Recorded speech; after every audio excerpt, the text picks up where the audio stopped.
The wealth that Israel amasses when they have a united kingdom is essentially they're running a toll road here. And everything that goes through, they take a cut of. That's where the wealth of Solomon comes from. This is a toll booth on the path between Eurasia up here and Africa down here.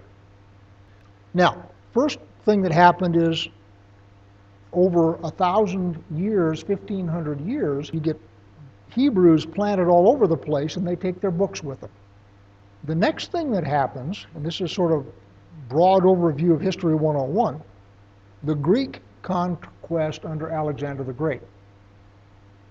And the thing that the Greek conquest does is it gets so that everybody in this basin speaks Greek. Koine Greek is a military language, so what you wind up being able to do is travel anywhere here and you can find somebody who will deal with you in Greek. Much like you can go any place in the world today and you can find people who will speak English. Then the third thing that happens is the Roman conquest. And the Romans, God bless them, build roads. You've all heard of Pax Romana, which is to say, as long as you didn't cross Rome, you could do whatever you want. You could worship anybody you wanted, you could travel any place you wanted to travel. And as long as you didn't do anything that Rome regarded as dangerous to the empire, you got pretty much left alone. So what that meant was you could travel in peace anywhere in this area. And that is the place then and the time when God put his Messiah in Israel. Because you had Koine Greek, which everybody could speak, so the New Testament scriptures were written in Greek because everybody could read it. You had Roman roads that allowed people to travel. So what happened with the gospel then is it just exploded over that entire region in a very short period of time. And it's all because of geography. The synagogues were all there, and so you had the books there. You had people coming out of Israel who were believers and carriers of the Holy Spirit and writers of the gospel and so forth. And that whole thing just exploded. And within a very short time, most of this region was Christian. And it was so until about 700 when Islam rose up. In fact, Egypt used to be a Christian country.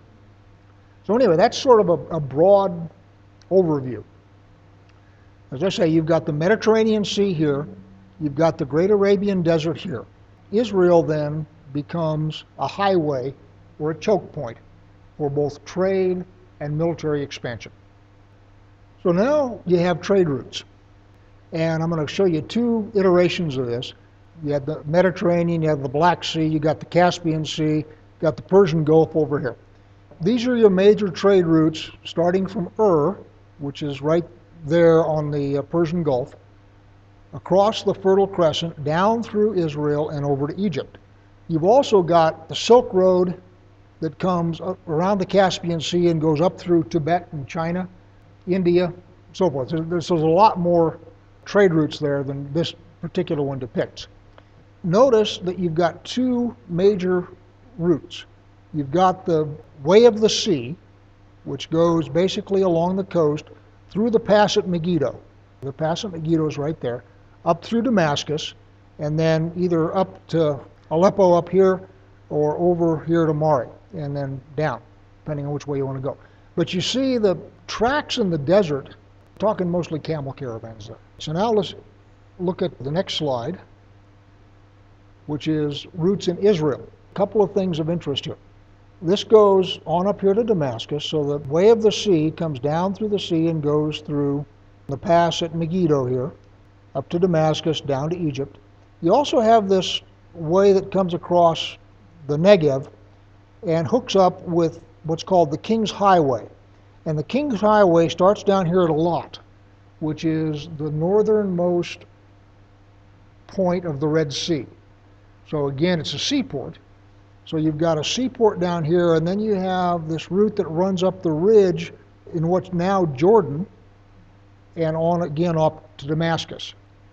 Now, one of the things that you should notice is in here, the cross compartment mobility is much more limited. if you've got the Israelites that basically live in this area, which is the central ridge, they can get to either of those highways. And when Solomon controls it all, that becomes the source of his wealth.